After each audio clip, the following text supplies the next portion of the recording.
Universe बहुत बड़ा है और इसमें हर वक्त बदलाव होते रहते हैं, पर अरबों गैलेक्सीज और अनगिनत स्टार्स वाला यह विशाल कॉस्मोस इकलौता नहीं है। हम अपनी जिंदगी एक और यूनिवर्स से शेयर करते हैं, और ये यूनिवर्स बहुत छोटा है जिसमें वायरसेस हैं, बैक्टीरियाज हैं। इस अनजान और रहस्यमय दुनिया को माइक्रोकॉस्मोस कहा जाता है। माइक्रोकॉस्मोस बहुत ही जरूरी है, चाहे वो हमें दिखाई ना दे, पर वो हर जगह है। वो अपने आप में एक दूसरे यूनिवर्स या दूसरी दुनिया की तरह है। उसने एवोल्यूशन को आगे बढ़ाया, माइक्रोकॉस्मोस के बिना आज हम यहाँ नहीं होते और हमें जिंदा रखा। माइक्रोकॉस्मोस से ही हमें सांस लेने के लिए ऑक्सीजन मिलती है, और वो हमारे भविष्य पर असर करेगा जब हम स्पेस में जाएंगे।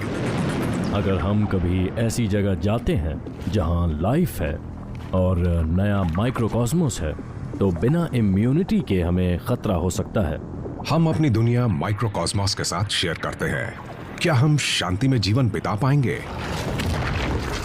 या ये हमें तबाह कर देगा? How the universe works.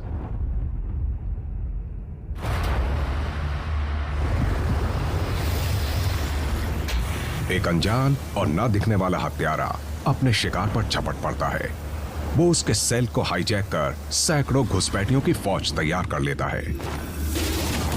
यही होता है जब माइक्रोकॉस्मोस हमारे खिलाफ लड़ता है। 2020 में हमने ऐसे ही घुसपैठिए का सामना किया था, एक वायरस जिससे दुनिया भर में कोविड-19 नाम की महामारी फैल गई। इस पैंडेमिक ने मेरे दुनिया को देखने का नजरिया बदल दिया है, क्योंकि ये एक अलग यूनिवर्स से था जो मेरे आसपास है, मेरे अंदर भी है, जिसे मैं अब तक पूरी तरह से इग्नोर कर रहा था। शायद हम उस दूसरे यूनिवर्स को इसलिए नजरअंदाज कर देते हैं क्योंकि हम उसे देख नहीं पाते। हम एक बड़े इनविजिबल यूनिवर्स में रहते हैं। हम हर एक चीज को देख नहीं सकते। हम कुछ बड़ी चीजों को देख नहीं पाते, यहाँ तक कि छोटी चीजें भी देख नहीं पाते। सिर्फ इसलिए कि कोई चीज दिखने में बहुत छोटी है, इसका मतलब ये नहीं कि वो जरूरी नहीं। असल में बहुत छोटी चीजों का हम पर बहुत बड़ा असर पड़ता है। उनमें से कुछ असर फायदेमंद होते हैं, पर वो बीमारियों के घातक प्रभाव में कहीं खो से जाते हैं। इंसानियत जिससे लंबे समय से एक जंग लड़ती आ रही है, वो चीज़ है माइक्रोकॉस्मोस। हम लंबी जंग लड़ रहे हैं बैक्टीरिया और वायरस के खिलाफ जो जानलेवा हैं। 100 साल पहले हम स्पेनिश फ्लू से लड़े थे। उसने यूरोप को लगभग खत्म कर दिया था। उस वक्त उस बीमारी से लाखों लोगों की मौत हुई थी। तो ये पहला पैंडेमिक बिल्कुल नहीं है, और सच कहूँ तो आखिरी पैंडेमिक भी नहीं है। एक तरह से हमें कोरोना वायरस ने माइक्रोस्कोपिक वर्ल्ड को बेहतर ढंग से समझने के लिए मजबूर कर दिया है। माइक्रोकॉस्मोस बहुत कॉम्प्लेक्स है। इसके कुछ हिस्से हमारी जान लेते हैं तो कुछ हमें जिंदा रखते हैं। माइक्रोकॉस्मोस हमारे सर्वाइवल के लिए बहुत जरूरी है, ताकि हमारी बॉडी नॉर्मल तरीके से फंक्शन कर सके और हम अपनी जिंदगी अच्छे से जी सकें। हमारी जिंदगी माइक्रोकॉस्मोस पर डिपेंड करती है। हम जिस हवा में सांस लेते हैं, यहाँ तक कि हमारी अर्थ का सरफेस भी माइक्रोकॉस्मोस से बहुत हद तक प्रभावित हुआ है। यह अदृश्य माइक्रोकॉस्मोस दुनिया के हर हिस्से में मौजूद है। ये जो इनविजिबल कॉस्मोस है, ये हर जगह है। जियोथर्मल हॉट स्प्रिंग से लेकर ग्लेशियर्स तक, deep sea hydrothermal vent systems में भी। हमने ये पाया है कि अर्थ के एटमॉस्फेयर और उसके ओशियंस के हर क्यूबिक फुट वॉल्यूम में लाखों वायरस होते हैं।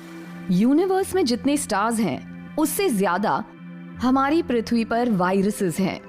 ये कमाल की बात है। भले ही इनकी मोटाई हमारे बालों से 100 गुना कम है, पर अगर अर्थ के सभी वायरसेस को एक लाइन में जोड़ा जाए तो उसकी लंबाई 10 करोड़ लाइट ईयर्स के बराबर होगी, जो हमारी पड़ोसी गैलेक्सी एंड्रोमेडा से दूरी का 40 गुना है। इससे सवाल ये उठता है कि ये प्लैनेट आखिर है किसका? अगर हम नंबर्स को ध्यान में रखें तो कहना होगा कि ये वायरस का प्लैनेट है। माइक्रोकॉस्मोस हमारे शरीर में भी मौजूद है। हम पूरी तरह इंसान नहीं हैं। ये बात कि हमारी और आपकी बॉडी बस कुछ ह्यूमन सेल से बनी है, इस सोच में डाल देती है कि बाकी बॉडी किससे बनी है। ये हैरानी की बात है कि हम अपनी बॉडी 3800 खरब वायरसेस के साथ शेयर करते हैं। और 490 खरब बैक्टीरियल सेल्स के साथ भी। एक एवरेज इंसान की बॉडी में ह्यूमन सेल्स के मुकाबले बैक्टीरियल सेल्स की गिनती कहीं ज्यादा होती है। तो मेरा सवाल ये है कि हम इंसान हैं भी या नहीं? साइंस की हिस्ट्री में ऐसे कुछ मोमेंट्स हैं जो मेरे लिए बहुत खास हैं, जैसे कि 2 ब्लैक होल्स का टकराना जो बहुत कमाल का था। पर एक और मोमेंट था जब मैं समझी कि हमारा करीब आधा शरीर असल में इंसानी नहीं है। I mean, ऐसा किसने सोचा था? जिन्हें बैक्टीरिया से डर लगता है उनके लिए तो ये बहुत इंटरेस्टिंग होगा। बैक्टीरिया खाना डाइजेस्ट करने में हमारी मदद करते हैं, विटामिन्स प्रोड्यूस करते हैं और हमारा मूड भी बदलते हैं। पर वो हैं क्या? बैक्टीरिया सिंगल सेल्ड ऑर्गेनिजम्स होते हैं जिनमें एक सेल वॉल और एक सेंट्रल न्यूक्लियस जिसमें जेनेटिक मटेरियल जैसे आरएनए या डीएनए होता है। वो मूव करते हुए रेप्लिकेट हो सकते हैं। पर वायरस उनसे बहुत अलग होते हैं। यूनिवर्स की ऐसी कई मिस्ट्रीज हैं जिन्होंने मुझे सोचने पर मजबूर और बहुत हैरान भी किया, और उन मिस्ट्रीज में से एक वायरसेस हैं। मिस्ट्री ये है कि वायरस दुनिया पर इतना असर कैसे डाल सकते हैं, क्योंकि वो तो बहुत छोटे और दिखने में सरल होते हैं। ज्यादातर वायरस जेनेटिक मटेरियल का बस एक टुकड़ा होते हैं और कभी-कभी प्रोटीन के शेल में मौजूद होते हैं। अगर बैक्टीरिया की बात करें तो ये काफी हद तक नॉर्मल सेल्स की तरह बिहेव करते हैं, पर वायरसेस बहुत ही अजीब होते हैं। हम वायरस को अब तक समझ नहीं पाए। हमें नहीं पता कि वो जिंदा भी है या नहीं।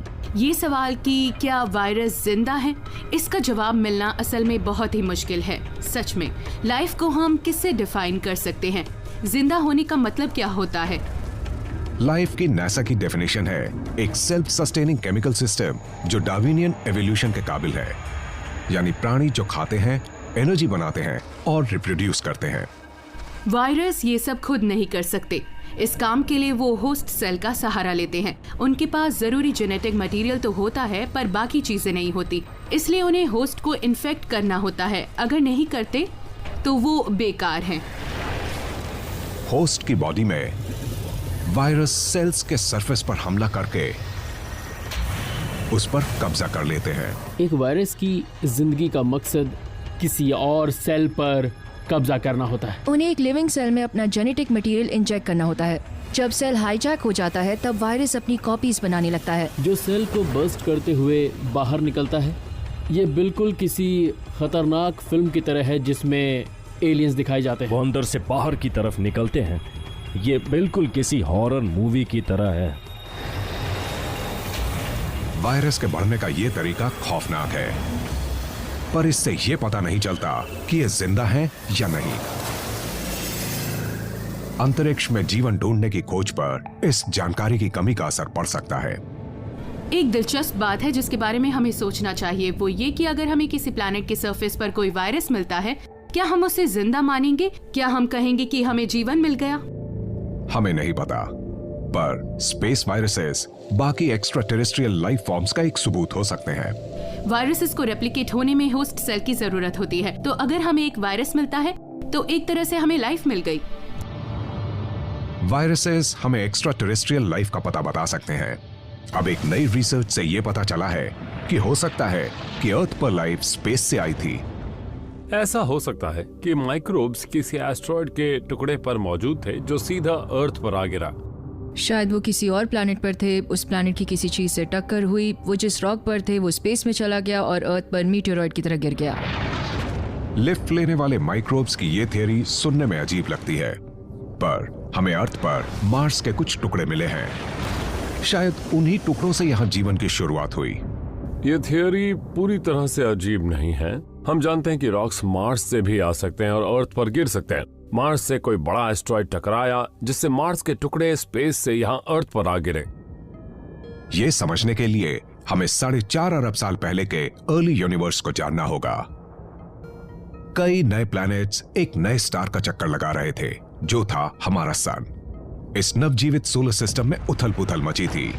प्लैनेट्स का आपस में टकराना लाजमी था। अर्ली सोलर सिस्टम एक पिनबॉल मशीन की तरह था। प्लैनेट्स टकरा रहे थे, जो टुकड़े बनते वो किसी और से टकराते और ये चलता जाता।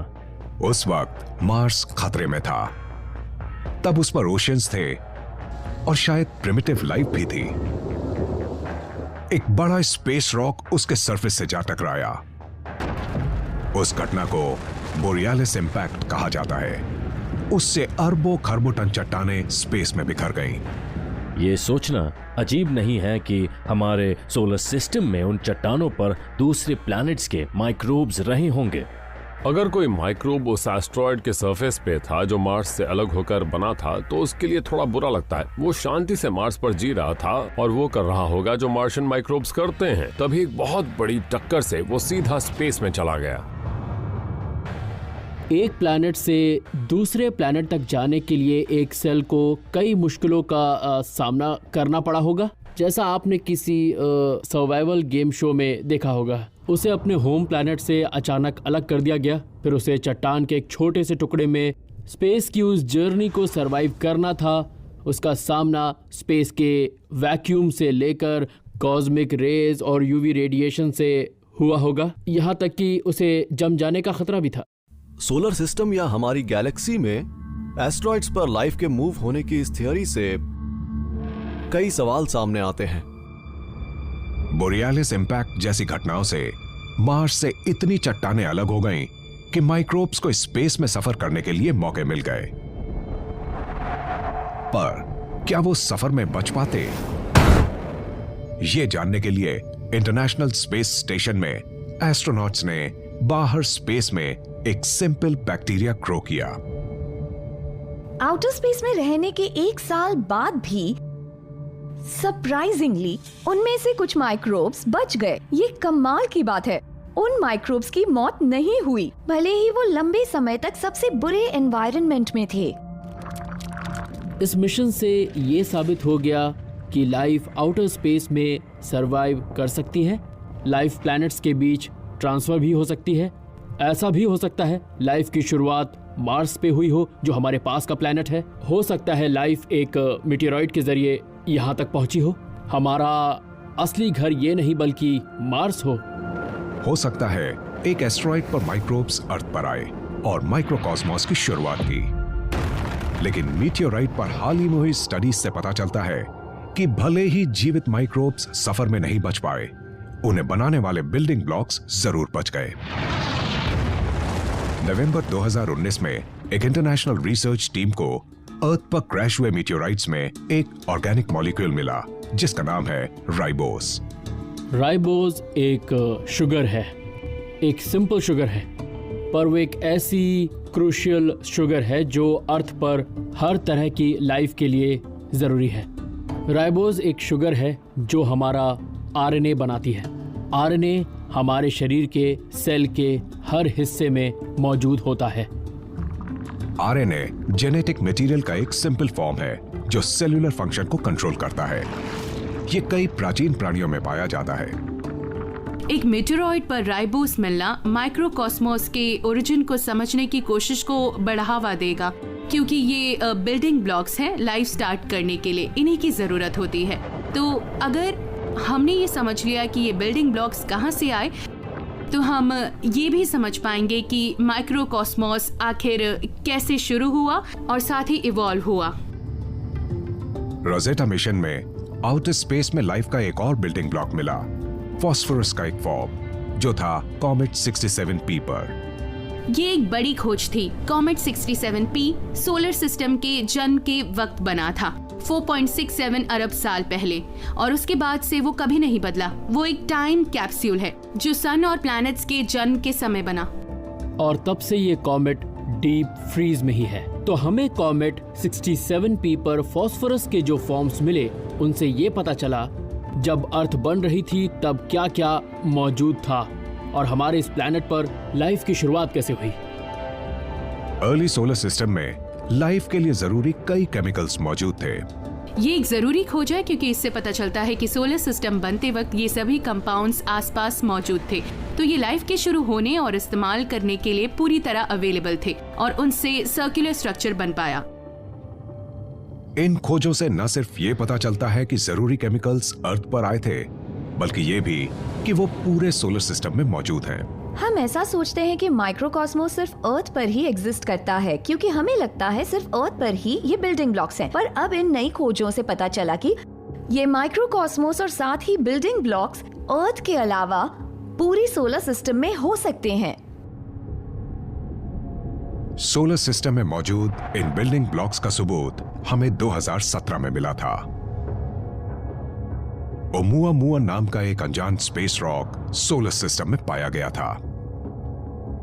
ओमुआमुआ की अजीब बात यह है कि वो एक ऐसी ट्रेजेक्टरी पर है जो डेफिनेटली डीप स्पेस की है, इंटरस्टेलर स्पेस की। मतलब वो किसी दूसरे स्टार से यहां तक आया है। इससे भी अजीब है इसकी सरफेस, जिसका रंग लाल है। ये पता चलने के बाद कई सवाल उठने लगे, जैसे उसका कॉम्पोजिशन क्या है। ऐसा हो सकता है कि उसके अंदर ऑर्गेनिक मटेरियल हो जो स्पेस एनवायरनमेंट में एक्सपोज होने पर इसी तरह अपना कलर बदलता है। ऐसा हो सकता है कि ऑर्गेनिक मटेरियल्स इंटरस्टेलर स्पेस में ट्रैवल कर सकते हैं। ऐसा मुमकिन हो सकता है कि हमें ऑर्गेनिक मटेरियल्स मिले, यानी लाइफ के बिल्डिंग ब्लॉक्स जो सोलर सिस्टम से बाहर से आए हैं। हो सकता है गैलेक्सी में मॉलिक्यूलर ट्रांसपोर्ट सिस्टम हो। हमें अपने सोलर सिस्टम की बॉडीज से मटेरियल्स मिल सकते हैं और अपने सोलर सिस्टम के बाहर से भी, क्योंकि वो मूव होती रहती है। ओमुआमुआ तो बस एक बॉडी है।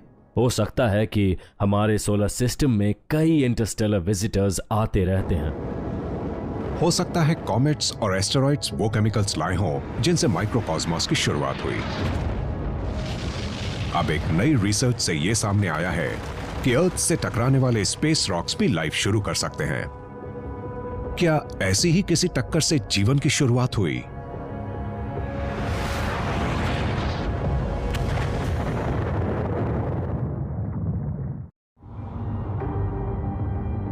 माइक्रोकॉस्मोस और पृथ्वी पर जीवन की शुरुआत कैसे हुई? क्या एस्टेरॉइड्स और कॉमेट्स यहां तक बिल्डिंग ब्लॉक्स लाए? फास्फोरस, राइबोस और बाकी ऑर्गेनिक कंपाउंड्स, या उन्होंने अलग तरह से जीवन शुरू किया? नई रिसर्च से यह सामने आया है कि इन स्पेस रॉक से टक्कर होने पर अर्थ पर लाइफ की शुरुआत हुई। उनके इम्पैक्ट के फोर्स से वो मॉलिक्यूल्स बनना शुरू हुए होंगे जो लाइफ के बिल्डिंग ब्लॉक्स हैं।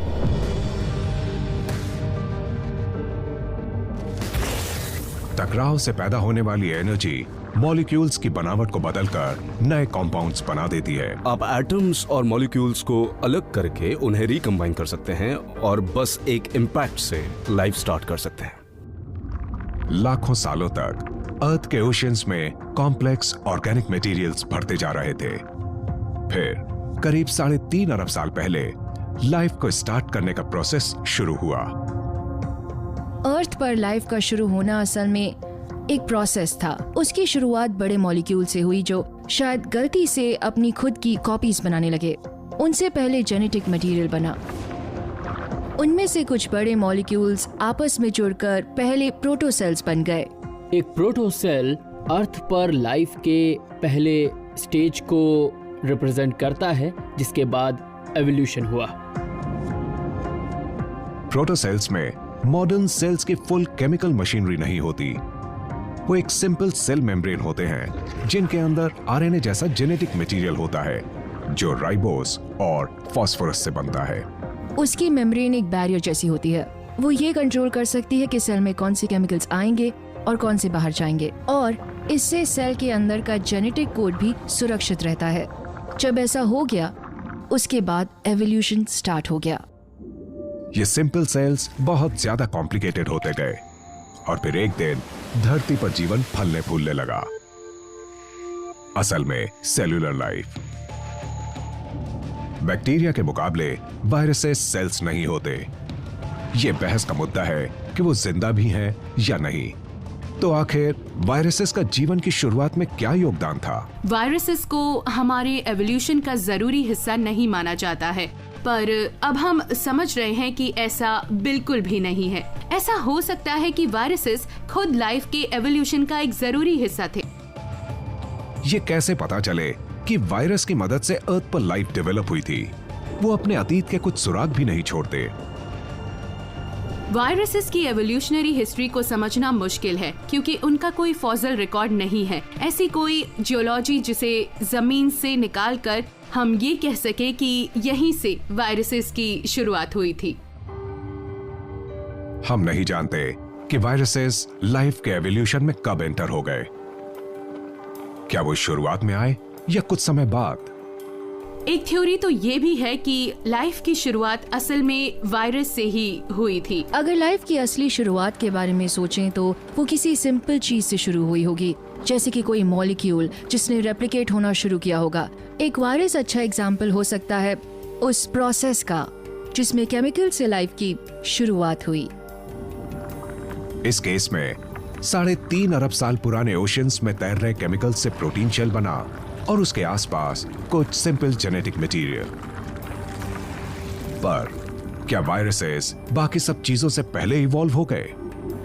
वायरस के पहले आने की थ्योरी की कमी ये है कि उसे रेप्लिकेट होने के लिए किसी होस्ट सेल की जरूरत होती है। तो बिना किसी होस्ट के वो रेप्लिकेट कैसे हो गया?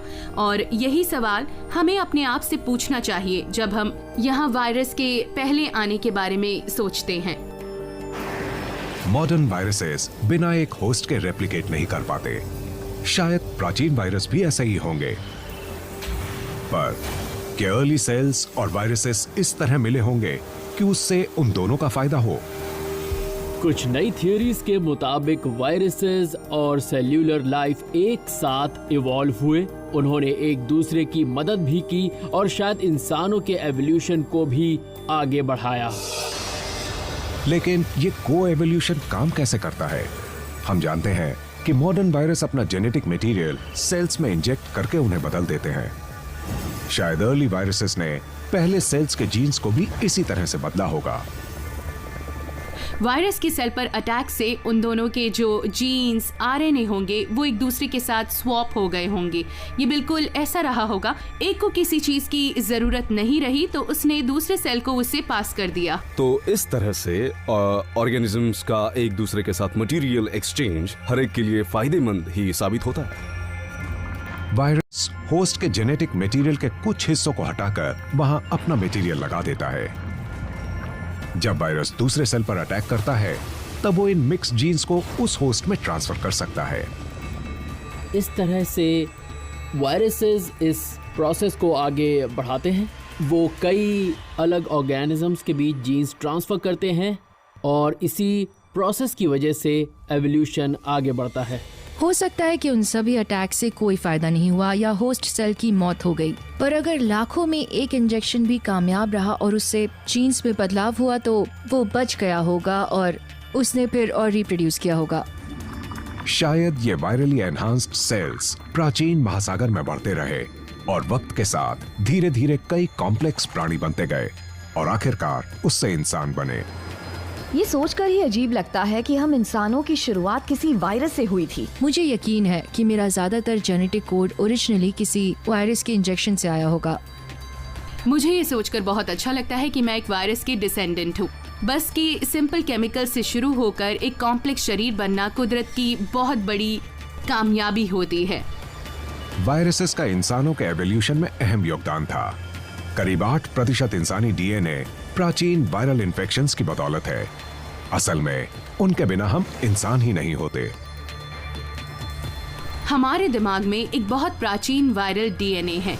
वो डीएनए जो एक वायरस से आया, वो हमारी मदद करता है। उसके बिना शायद हम बिल्कुल जानवरों की तरह होते। हमारा यह भी मानना है कि वायरल डीएनए ने इन्फेक्शन से लड़ने के लिए इम्यून सिस्टम बनाने में हमारी मदद की और हमें स्टार्च को डाइजेस्ट करने की क्षमता दी। प्लैनेट अर्थ 2.5 अरब साल पहले। माइक्रोकॉस्मोस अर्थ के ओशंस में तेजी से बढ़ रहा है। यह वो दुनिया नहीं है जिसे आज हम जानते हैं। अगर आप वक्त में पीछे जाकर अर्थ को देखें कि वो 2.5 खरब साल पहले कैसी दिखती थी, तो आप उसे पहचान नहीं पाएंगे। तब ओशंस थे और उन ओशंस में लाइफ भी थी, पर तब ना तो पेड़ पौधे थे और ना ही जानवर थे, तब सिर्फ चट्टानें थी। तो अगर कोई इंसान किसी तरह वक्त में पीछे चला जाता है और अर्ली अर्थ को देखता है तो वो उस पर बिल्कुल भी नहीं रह पाएगा। कोई इंसान सर्वाइव ही नहीं कर पाएगा क्योंकि उस वक्त एटमॉस्फेयर में ऑक्सीजन मौजूद नहीं थी। तो उम्मीद है वो स्पेस सूट पहने। पर वो एटमॉस्फेयर अर्ली माइक्रोकॉस्मोस के अरबों निवासियों के लिए बिल्कुल सही था।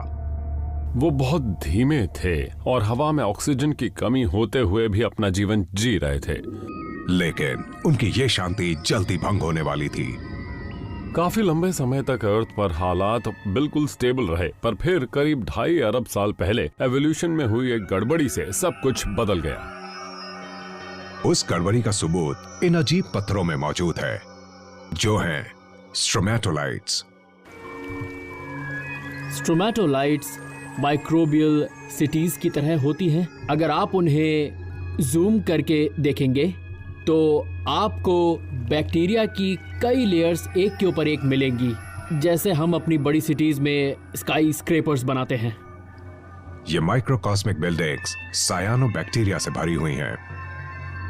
ये बैक्टीरिया फोटोसिंथेसिस कर सकते हैं। फोटोसिंथेसिस एक केमिकल रिएक्शन है जिसकी मदद से पेड़ पौधे अपना फूड बनाते हैं। आज ये हमारे प्लैनेट के एग्जिस्टेंस का एक जरूरी हिस्सा है। 2.5 अरब साल पहले ये बहुत क्रांतिकारी था। ये तब हुआ जब स्ट्रोमेटोलाइट्स में मिलने वाले प्राचीन सायानोबैक्टीरिया ने म्यूटेट किया। इस म्यूटेशन की मदद से सायानोबैक्टीरिया सनलाइट से एनर्जी लेकर पानी और कार्बोहाइड्रेट से शुगर्स बनाने लगे। इससे सायानोबैक्टीरिया को एवोल्यूशन में बहुत बड़ी बढ़त मिल गई। अब वो अपनी एनर्जी खुद बना सकते थे।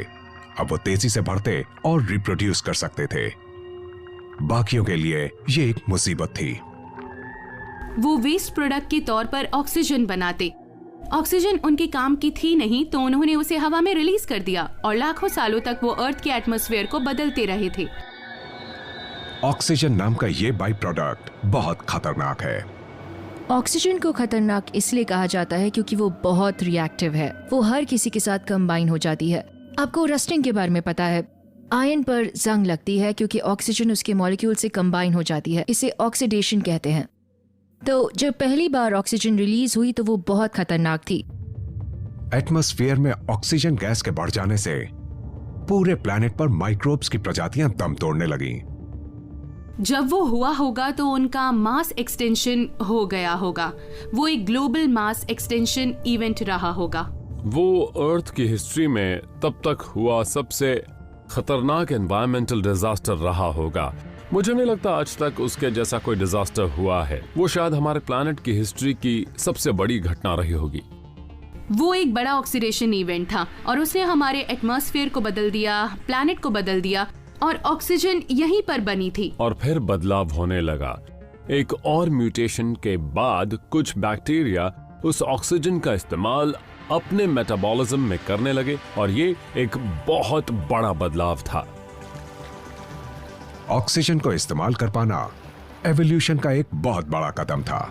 ऑक्सीजन की खास बात यह है कि वो मेटाबॉलिज्म को और तेजी से न्यूट्रिएंट्स प्रोसेस करने देती है, जिससे बॉडीज उन मटेरियल्स को बर्न कर पाती हैं और पहले से ही कहीं तेजी से एनर्जी जनरेट करती हैं।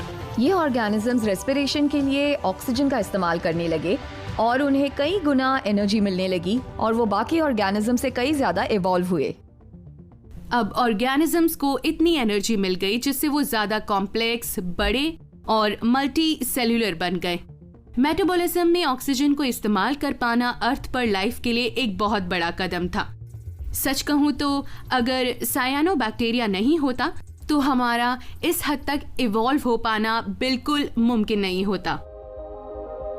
सिंपल ऑर्गेनिजम्स ज्यादा कॉम्प्लेक्स बन गए। Single celled creatures multi cellular बन गए। एटमॉस्फेयर में ऑक्सीजन का इकट्ठा होकर एटमॉस्फेयर बनना मल्टी सेल्यूलर एनिमल और लाइफ के एवोल्यूशन के लिए बहुत मददगार साबित हुआ और वो अर्थ के सबसे जरूरी इवेंट्स में से एक था। उससे अर्थ का एटमॉस्फेयर और उसकी जियोलॉजी पूरी तरह से बदल गई होगी और यहीं से ग्रीन अर्थ की शुरुआत हुई होगी। ग्रेट ऑक्सीडेशन इवेंट ने हमारे एवोल्यूशन को हमेशा के लिए बदल दिया, जिससे एक कॉम्प्लेक्स दुनिया बनी। अब करीब 2 अरब साल बाद माइक्रोकॉस्मोस हमें जीवित रखता है। क्या आपने कभी सोचा है कि हवा में जो ऑक्सीजन है वो आखिर आती कहां से है? हम ये सोचते हैं कि वो जरूर प्लांट से आती होगी और अक्सर इस सवाल का जवाब होता है रेन फॉरेस्ट। लेकिन ये जवाब अधूरा है। असल में हमारे एटमॉस्फेयर की ज्यादातर ऑक्सीजन रेन फॉरेस्ट से नहीं बल्कि माइक्रो ऑर्गेनिज्म से आती है। 2020 में अर्थ की सैटेलाइट इमेजेस में ओशियंस में घूमते हुए पैटर्न्स नजर आए।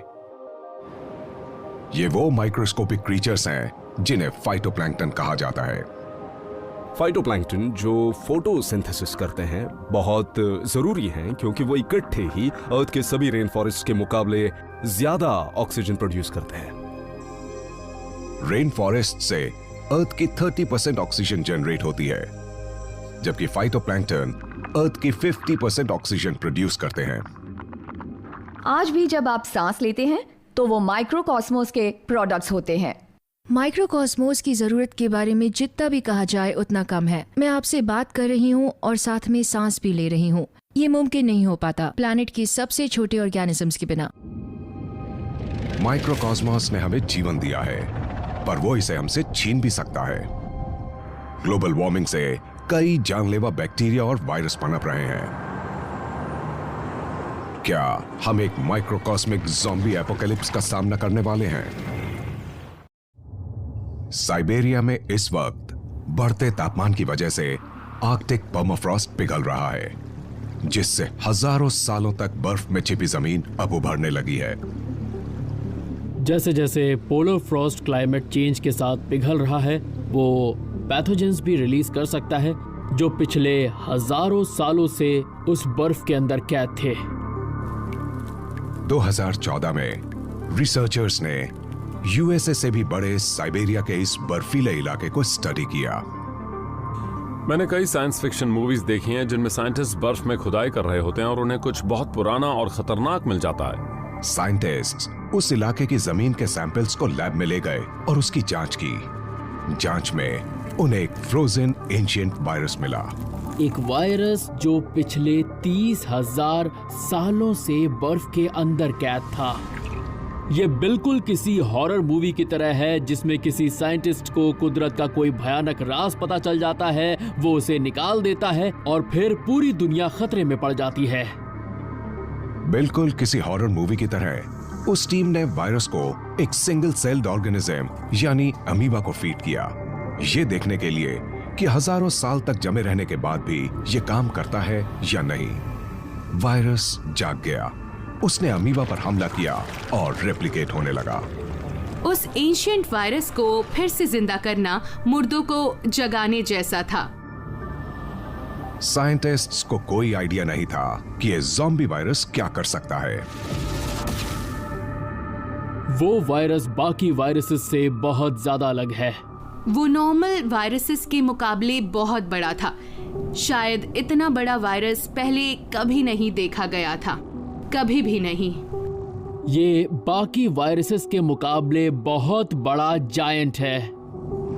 ये इतना बड़ा है कि ये वायरस नहीं बल्कि बैक्टीरिया जैसा दिखता है। इन जायंट वायरसेस को हम बुलाते हैं मीमी वायरस के नाम से, क्योंकि ये बाकी क्रीचर्स को मिमिक करते हैं जैसे कि बैक्टीरिया। ये वायरस बैक्टीरिया की नकल अपने जेनेटिक मटेरियल के अमाउंट की वजह से करते हैं। इसमें 900 जीन्स हैं, जो एक रेगुलर वायरस के मुकाबले 8 गुना है।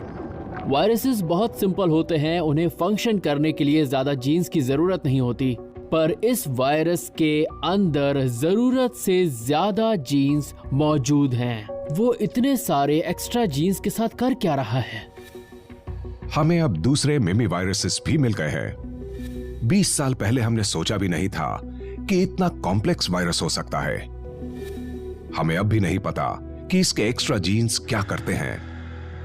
इस तरह का वायरस अपनी एनर्जी खुद जनरेट कर सकता है, जो इसे वायरस से ज्यादा एक बैक्टीरिया बनाता है। अब क्योंकि इसमें इतने सारे जीन्स मौजूद हैं, इसलिए ये वायरस की तरह बिहेव करता ही नहीं है। हम नहीं जानते कि साइबेरियन मिमी वायरस को अगर रिलीज किया गया तो वो किस तरह बिहेव करेगा, और भले ही वो सिर्फ अमीबा पर अटैक करता है, हो सकता है बर्फ में और भी कुछ बड़े कॉम्प्लेक्स वायरसेस दबे हुए हों, वो खतरनाक हो सकते हैं। हम जानते हैं कि अर्थ पर ऐसे कई बड़े रीजन्स हैं जो अभी भी बर्फ से ढके हुए हैं, और ऐसा हो सकता है कि गर्मी ज्यादा बढ़ने से जब बर्फ पिघले तो ये वायरसेस एक बार फिर से एक्टिवेट हो जाएं और ये वायरस मानव जाति के लिए खतरा बन सकते हैं। हाल ही में बहुत ही खतरनाक फ्रोजन ज़ॉम्बीज़ को भी दोबारा जिंदा किया गया है। हम ये सोचते हैं कि जिन लोगों की डेथ हो चुकी हो वो अब हमें अफेक्ट नहीं करेंगे, वो चले गए, उनके जर्म्स भी जा चुके, पर असल में ये बिल्कुल सच नहीं है। तो जिन लोगों को बर्फ में दफनाया गया था वो वहीं पर जम गए और इस दुनिया से कहीं नहीं गए। और अब जब क्लाइमेट चेंज से टेम्परेचर बढ़ रहा है, इन बर्फीले इलाकों से फ्रोजन लोगों की और जानवरों की डेड बॉडीज निकल रही है जो हजारों साल पहले वहाँ जम गई थी। पर हमें खतरा मुर्दा लोगों और जानवरों से नहीं है, बल्कि उनके अंदर मौजूद माइक्रोब से है। 2016 में यह खतरा सामने आया जब साइबेरिया का एक और बर्फीला इलाका पिघला। 12 साल के एक लड़के की मौत हुई और दर्जनों लोगों को इलाज की जरूरत पड़ी। 2000 रेनडियर्स भी खत्म हो गए। उन्हें मारा था एंथ्रैक्स नाम के एक रीएनिमेटेड बैक्टीरिया ने, जो एक रेनडियर की लाश में था। एंथ्रैक्स एक कॉमन माइक्रोब है जो मिट्टी में पाया जाता है। मिडीवल एज में कभी कभी फार्मर्स को अपने खेतों में कई जानवरों की लाशें मिलती थी और तब वो इस बात को समझ नहीं पाते थे कि ऐसा क्यों हो रहा है और वो ये मान लेते थे कि खेत शापित हैं। पर अब हम जानते हैं कि ये जो भी हुआ था उसकी वजह एंथ्रैक्स था। उस डिफ्रॉस्टेड रेनडियर की मौत करीब 100 साल पहले हुई थी। जिस एंथ्रैक्स ने उसे मारा था वो उसी के साथ बर्फ में कैद था। साइबेरियन पर्माफ्रॉस्ट जैसे इलाकों में बर्फ पिघलने के साथ साथ ऐसी महामारियां भी आ सकती हैं जिन्हें हम चाह के भी रोक नहीं सकते। एक बार बर्फ पिघली तो पता नहीं क्या निकलेगा। उससे एंशिएंट प्रिजर्व्ड माइक्रोब्स, बैक्टीरिया या वायरसेस निकल सकते हैं जो सैकड़ों या हजारों सालों से यूं ही उसके अंदर दबे हुए हों। अगर वो माइक्रोब्स आज दुनिया में मौजूद माइक्रोब से अलग हुए और हमारा उन माइक्रोब से सामना हुआ तो पता नहीं कि हमारा इम्यून सिस्टम कैसे रिएक्ट करेगा। या तो हमें कुछ भी नहीं होगा या फिर हम एक और पैंडेमिक में फंस जाएंगे। ये भी पता नहीं है कि मॉडर्न दवाएं किसी एंशिएंट माइक्रोब को हराने में मदद कर भी पाएंगी। अब इंसानियत अर्थ से दूर नई दुनिया में कदम बढ़ाने की ओर है। तब क्या हमें अपना माइक्रोकॉस्मॉस अपने साथ ले जाना चाहिए या हम पहले ही अपना कॉस्मिक नेबरहुड इन्फेक्ट कर चुके हैं? स्पेस अब भविष्य का आखिरी पड़ाव नहीं रहा। हम अब सोलर सिस्टम को एक्सप्लोर कर रहे हैं। हम प्लैनेट्स पर प्रोब्स भेज चुके हैं और चांद पर कदम रख चुके हैं। अब नासा 2030 में एस्ट्रोनॉट्स को मार्स पर भेजना चाहती है। एक साइंस फिक्शन फैन के तौर पे मैं बिना सांस लिए ऐसी 10 फिल्में गिना सकता हूं जिनमें लोग दूसरे प्लैनेट पर जाते हैं और कोई बीमारी या किसी एलियन से उनका पाला पड़ता है और सब एक एक करके मर जाते हैं। पर हो सकता है कि इसका उल्टा हो। अगर हम दूसरे प्लैनेट्स पर जाना चाहते हैं तो हमें ये अच्छी तरह सोचना होगा कि हम उन्हें किस तरह अफेक्ट करने वाले हैं। हम जितने ज्यादा स्पेस मिशंस पूरे कर रहे हैं उतना ही हम अर्थ के माइक्रोकॉस्मॉस को उनके साथ भेजने और सोलर सिस्टम की हेल्थ को बिगाड़ने का खतरा बढ़ा रहे हैं।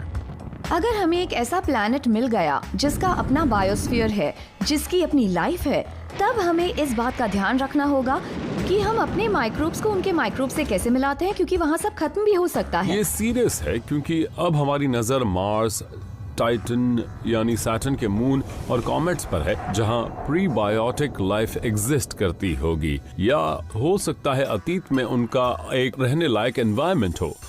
तो ये मुमकिन है कि हम वहां जाकर अपने बैक्टीरिया से उन्हें पोल्यूट कर रहे हैं या उन्हें अफेक्ट कर रहे हैं। अगर हमने एक नई दुनिया को कंटामिनेट कर दिया तो हम ये नहीं जान पाएंगे कि कौन से माइक्रोब्स वहां पहले आए। हमारे माइक्रोब्स उन्हें खत्म कर सकते हैं। शायद ऐसा हो भी चुका हो। सब बिल्कुल ठीक है। अपोलो 12 मिशन में लूनर रोबोटिक प्रोब सर्वेयर 3 के उन टुकड़ों को वापस लाया गया जो चांद पर थे। प्रोब की जांच के बाद उसमें बैक्टीरियल कंटामिनेशन का पता चला। हम नहीं जानते वो कहां से आया, अगर वो मून पर भेजे जाने से पहले इन्फेक्टेड होता और उसके सरफेस पर 2 साल तक रहा, वैक्यूम में, बदलते तापमान में, स्पेस के रेडिएशन में, इससे साफ पता चलता है कि हमसे भी बाकी प्लैनेट्स इन्फेक्ट हो सकते हैं और हमें इसे बहुत सीरियसली लेना चाहिए। हम अपने स्पेस मिशंस को बढ़ा रहे हैं। हम एक के बाद एक पूरे सोलर सिस्टम के प्लैनेट्स पर प्रोब्स भेज रहे हैं, पर अपने प्लैनेट की कोई बीमारी हम दूसरे प्लैनेट्स पर ना भेज दें, हमें इस बात का ख्याल रखना होगा। नासा इसका ध्यान रखता है। किसी नए प्रोब को लॉन्च करने से पहले एक प्लैनेटरी प्रोटेक्शन टीम उसकी डीप क्लीनिंग करती है। स्पेसक्राफ्ट को हाई टेम्परेचर पर डिसइंफेक्ट करते हैं। हर चीज को एक क्लीन रूम में बनाया और रखा जाता है, जिसमें प्रेशर मेंटेन रहता है, जो डस्ट को बाहर निकाल देता है। वहाँ हर कोई बनी सूट पहनता है और डायरेक्टली कुछ नहीं छूता, लेकिन वो भी काफी नहीं है क्योंकि माइक्रोब्स फिर भी सर्वाइव कर सकते हैं।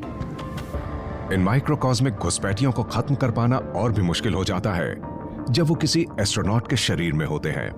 आने वाले समय में हम रोबोट एक्सप्लोरर्स या प्रोब्स नहीं बल्कि लोगों को मार्स पर भेजने वाले हैं। एक बहुत ही गंदा, बीमारियों से भरपूर ऑर्गेनिज्म, जैसे कि मैं अपनी बात भी करूं, इंसान को स्टेरलाइज नहीं कर सकते और न ही उसके बैक्टीरिया निकाल सकते हैं। हमें ये समझना होगा कि हम अपना माइक्रोकॉस्मोस साथ ले जा रहे हैं और हम बिना ध्यान दिए पूरी तरह से प्लैनेट्स को बदल सकते हैं। जिन प्लैनेट्स पर लाइफ है या हो सकती है, वहाँ हमारे जाने से उन पर बहुत ही बुरा असर पड़ सकता है। इसीलिए हमें इस जिम्मेदारी को सीरियसली लेना होगा और उन्हें सावधानी से एक्सप्लोर करना होगा। कॉस्मोस की सुरक्षा की जिम्मेदारी अब इंसानों के कंधों पर आ गई है, और हमारा खुद का ट्रैक रिकॉर्ड बहुत अच्छा नहीं है। अगर हम इंसानों के बसने और एक्सप्लोरेशन की बात करें तो हम इंसान घुसपैठ ज्यादा करते हैं। हम रास्ते में कई चीजों को मिटा देते हैं। इसीलिए ये सोचना जरूरी है कि अगर हम दूसरे प्लैनेट्स पर जाएंगे तो तब भी क्या हम वही करेंगे। वायरसेस की तरह हम इंसान भी फैलते हैं। हमारी अपनी दुनिया अब काफी नहीं है, इसीलिए सोलर सिस्टम में जा रहे हैं। इसके चांसेस बहुत ज्यादा है कि हम जिस भी प्लैनेट पर जाएंगे उसे तबाह करेंगे। माइक्रोकॉस्मोस के साथ हमारा रिलेशनशिप कॉम्प्लिकेटेड है। उसने लाखों लोगों की जान ली है और उसके बिना आज हम यहाँ नहीं होते। अभी पैंडेमिक के दौरान हम माइक्रोकॉस्मोस के बारे में सोचने लगे हैं, और हम जितना इन माइक्रो ऑर्गेनिजम्स को समझ पाएंगे हम उतना ही लड़ पाएंगे। कोरोना वायरस की महामारी ने हमें याद दिलाया है कि हमें उस दुनिया की इज्जत करनी चाहिए जिसे हम देख नहीं सकते। हमें यह समझना चाहिए कि माइक्रोकॉस्मोस जितना हमारे लिए जरूरी है उतना ही यूनिवर्स के लिए भी। ये बहुत इजी है, स्पेशली आजकल वायरस शब्द सुनना और ये समझना कि वो कितने खतरनाक हैं, जानलेवा हैं। पर आपको ये बात याद रखनी है कि आप और मैं भी वायरस से ही बने हैं। जहाँ तक हम जानते हैं हम कभी भी माइक्रोकॉस्मोस के बिना नहीं रहे। माइक्रोब्स हमसे पहले भी यहाँ थे और हमारे बाद भी शायद यहीं रहेंगे। हमें जीने के लिए उनकी जरूरत है। माइक्रोकॉस्मोस बहुत जरूरी है। उसके बिना ना तो हम कुछ कर पाते, ना जी पाते, ना आज इस दुनिया में होते। वो हमारा सबसे अच्छा दोस्त भी है और सबसे बुरा दुश्मन भी है।